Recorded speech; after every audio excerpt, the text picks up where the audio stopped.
นี่บรรยากาศให้อยู่หน้านี้ท่านผู้ชมอันนี้ไอ้มักคอท่านผู้ชมเคยเห็นอยู่ปะมันปีนี้บดกปีไก่ดกท่านผู้ชมนี่โมเมนต์ลำไยท่านผู้ชมไหมปีกายเนี่ยนะเดี๋ยวประเด็นเต็มคุกนี่เลยเถียงฮะท่านผู้ชมแบบลมแบบวิวเลยนะท่านผู้ชมยามพดแล้วนอนไปได้นี่อยู่ประเทศลาวมักว่าท่านผู้ชมนี่เห็นปะมักว่าท่านผู้ชมคงจะเห็นนี่ก็รถไถต๊อกท่านผู้ชมรถไถเดินตามนี่ก็ทีมงานฮะเนาะคุณจิกระแดกดิกนี่มื้อนี้คุณมาทำอะไรมื้อนี้เฮ็ดเบียร์โอ้เฮ็ดเบียร์ท่านผู้ชม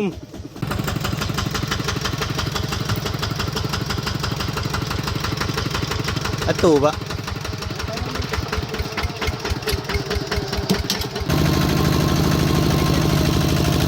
ขึ้นเลยรวมเอาใส่รถไถนาอีตอกแบบนี่นะท่านผู้ชมประหยัดน้ำมันดีเอาไถนาเขามันบุญใหญ่ไปเลยท่านผู้ชมไถนาเขามันเล็กๆนะท่านผู้ชมมันเลยได้ใส่รถไถเล็กเนาะไถนาแบบผู้ดีดำนะท่านผู้ชมก็สบายดีพ่อแม่พี่น้องป้อมปลายเบิร์ดทุกคนเนาะเมื่อนี้อยู่กับช่อง YouTube ตักตะแคกเมื่อนี้ก็อยู่บรรยากาศแบบท่องไห้ท่องนาท่านผู้ชม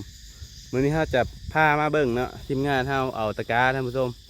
ก็อย่าลืมพากดติดตามกดไลค์กดแชร์ช่อง YouTube ตักตะแคกอย่างเด้อ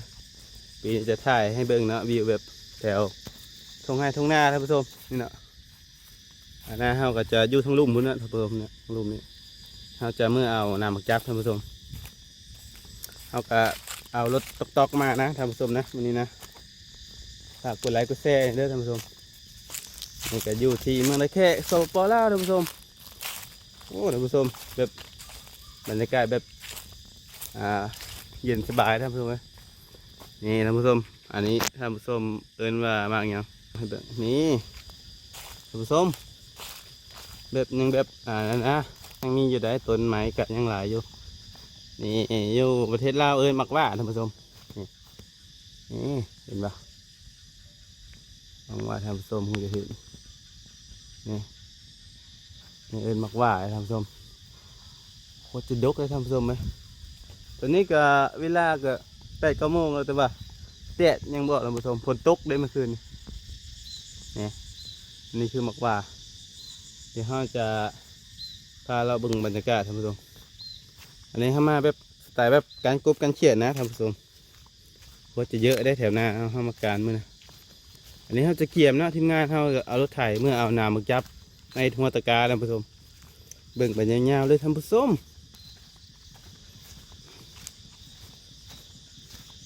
อันนี้ก็จะมีเห็ดเพาะเห็ดปวกอะไรท่านผู้ชมนี่บรรยากาศข้างหน้านะก็จะเป็นป่าใหญ่เลยท่านผู้ชมแต่ว่าจะได้เห็ดแต่ปีนี้ท่านผู้ชมปีหน้าก็คือเพิ่นจะเฮ็ดทางรถไฟเนาะ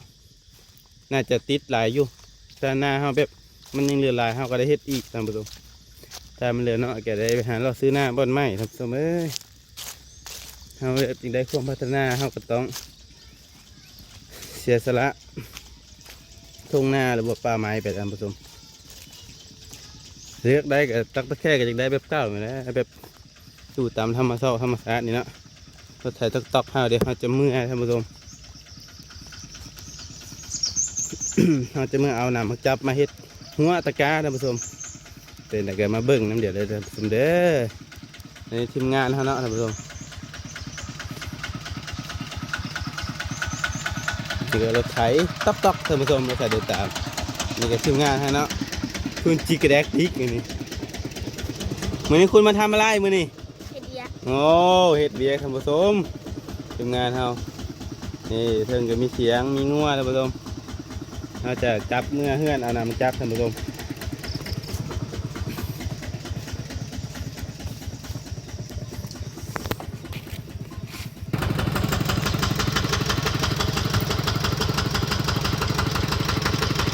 อะตูบะ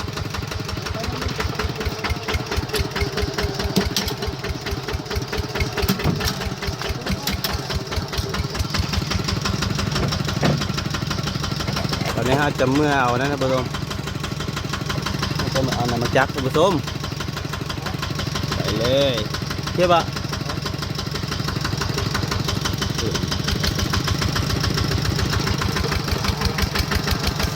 เบิ่งบรรยากาศทางเงือบ้านเฮาท่านผู้ชม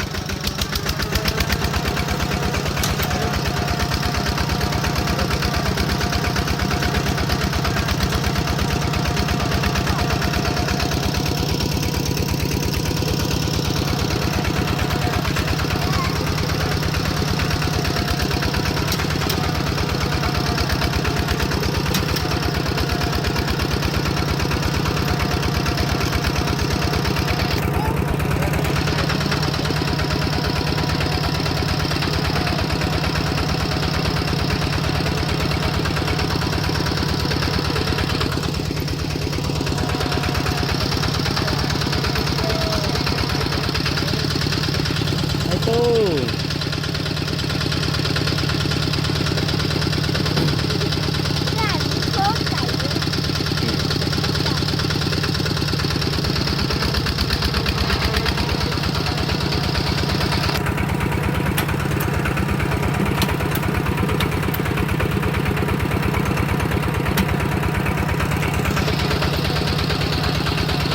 อันนี้ไปแล้วก็จะเป็นทางดินแดงนะผู้ชม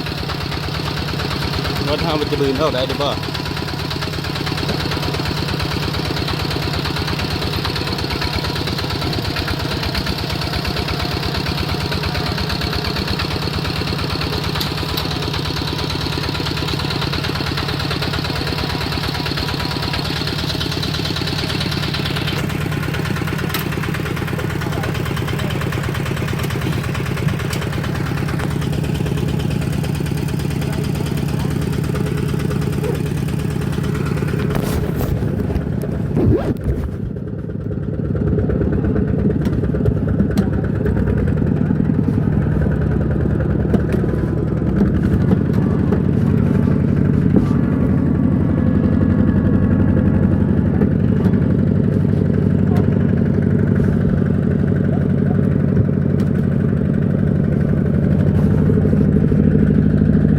ไอ้กองมันมีห้อยบืนอยู่ยูซอยเบิดอ่ะ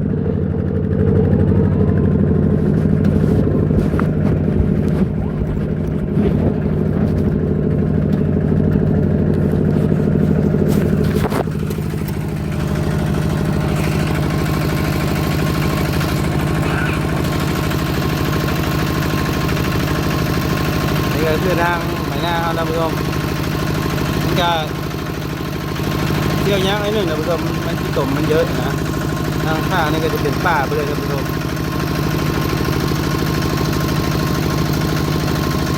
ทีมงานเอาโบกมือให้แล้วท่านผู้ชม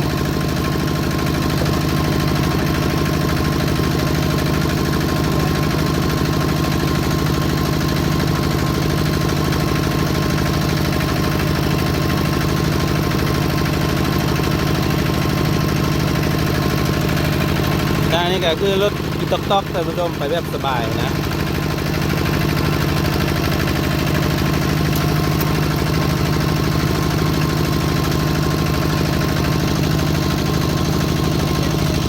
ขึ้นเลยขึ้นเลยขึ้นเลย ไปตามลง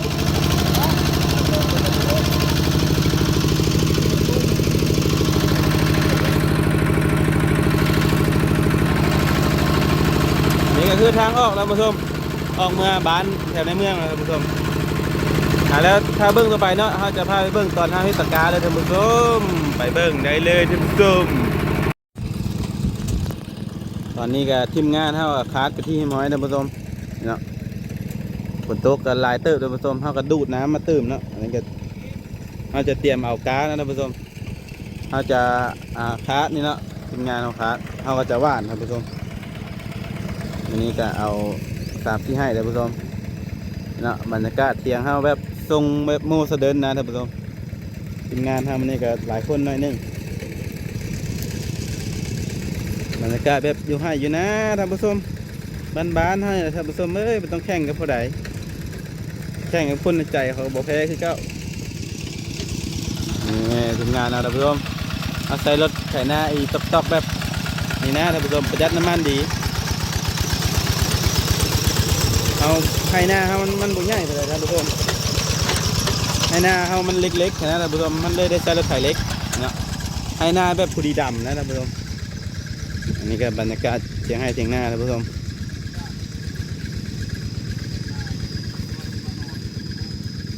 เอากะอีกประมาณ2-3 เดือนนะท่านผู้ชมเราจะได้ดำนี่บรรยากาศให้หน้านี้ท่านผู้ชมอันนี้ไอ้มักคอท่านผู้ชมท่านผู้ชมเคยเห็นอยู่ปะมันปีนี้บดกปีไก่ดกท่านผู้ชมนี่มันเป็นลำไยท่านผู้ชมไหม ปีกายได้แล้วเดี๋ยวประเด็กเต็มคุก นี่เลยเถียงฮะท่านผู้ชมแบบลมแบบวิวเลยนะท่านผู้ชมยามพดแล้วนอนไปได้ทีมงานกำลังดูดน้ำใส่ท่านผู้ชมนี่ท่านผู้ชมนี่จะเป็นหน้าเฮาหน้าแต่วันหัวฮันนี่ป่านี่อันนั้นจะเป็นป่าก่อนไม้ท่านผู้ชมมันจะเป็นห้วยแบบเล็กๆนะท่านผู้ชมห้วยน้อยก็แบบหาหน่อไม้กับพ่อได้กินท่านผู้ชมหน่อไม้ยี่นี่อ่านไปเฮาแกงแล้วมันจืดไว้ท่านผู้ชมแบบมันบ่ค่อยจะขมนะท่านผู้ชมเพราะมันเป็นห้วยน้อยแล้วมันบ่ขมสไตล์แบบหน่อไม้แบบเฮือนะอันนี้ก็คือลักหัวท่านผู้ชมเราจะเกี่ยมเอามาซักเอาเทศนี่เนาะเอาเทศ5-6 ไข่นะท่านผู้ชมนี่เขาก็ดูดมาแต่หนองพุ่นแล้วท่านผู้ชมเนี่ยมีหนองละบนคนเนี่ยน่าจะเป็นหนอง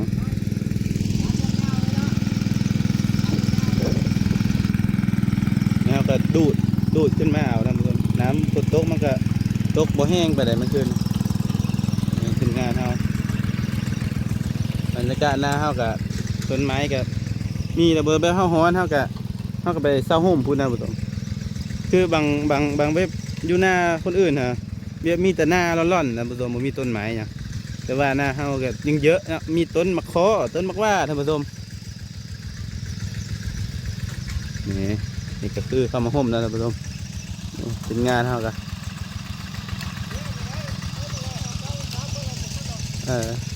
เดี๋ยวเราจะลงไปดูดดูหนองครับผู้ชมนี่บรรยากาศจะเป็นแบบก่อนไม้ไปเลยท่านผู้ชมสัตว์สิหาก่อนไม้สุดไปเทิงพุทธอันนี้ลงไปแล้วมันจะเป็นนี่ทางหลังภูเขานี่แหละจะเป็นน้ำโดนมันจะมีน้ำใหญ่ท่านผู้ชมนะแน่ไปก็ยังเห็นเนาะภูเขาอันนี้ก็คือต้นไม้บังท่านผู้ชมมันก็เลยบ่เห็นภูเขาเอาก็เขาก็จะเตรียมว่านเข้าเฮ็ดเป็นตกกานะท่านผู้ชมนี่นะเขาก็ยังเหลือ2-3 ต้นนี่แหละไม่เสียต้นมะขามนี่ท่านผู้ชมเบิ่งเถียงว่าอันนั้นมันหัวท่านผู้ชมเถียงเขาคือยามฝนจะนอนยากอันนึงยามฝนคือเขาจะได้เอาพยางปกเนาะเขาก็จะนอนแต่ว่ามันกระพะเข้าเพราะว่าเสียเถียงไม่แบบเพราะว่าปีหน้านั้นท่านผู้ชมปีหน้าบางที่รถไฟเพิ่นจะมาเนาะมาแต่เวียงจันทร์แล้วก็ผ้าเอาไปนี่ไปใส่เวียดนามเนาะเขาก็เลยว่าจะไปได้เฮ็ดเถียงใหม่เนาะก็เลยเฮ็ดเถียงเก่าไปก่อนมันบ่แน่นอนแต่ว่าโครงการนี้โครงการเวียดกับจีนน่าจะเกิดท่านผู้ชม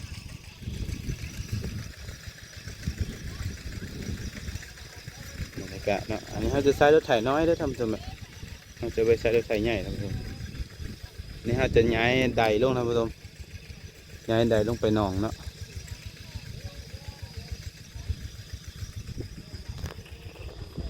นี่ก็คือต้นมะขามกลางหน้าเขาท่านผู้ชมอันนี้ตะกร้าเขาเนาะท่านผู้ชมอันนี้บรรยากาศเขางานเขาไถคอยไถไปท่านผู้ชมมันก็ประหยัดน้ำมันเลยท่านผู้ชมไหมเบิดมือนี่เบิดประมาณเท่าไหร่5 ลิตรท่านผู้ชมไถจนขาล่อย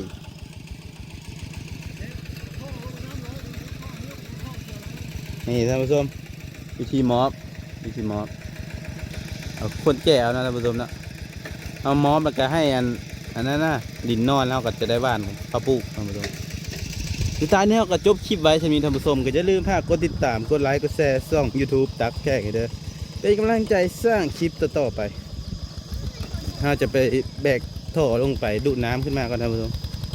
เดี๋ยวข้างลุ่มฮะเนาะมันจะมีหนอง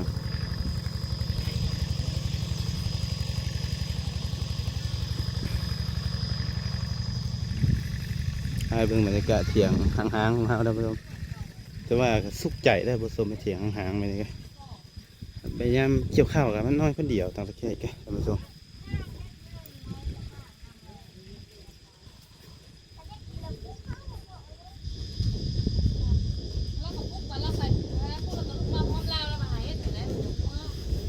นี่ท่านผู้ชมอันนี้ข้าวปูท่านผู้ชมบรรยากาศเถียงเราห่างๆหน่อยนึง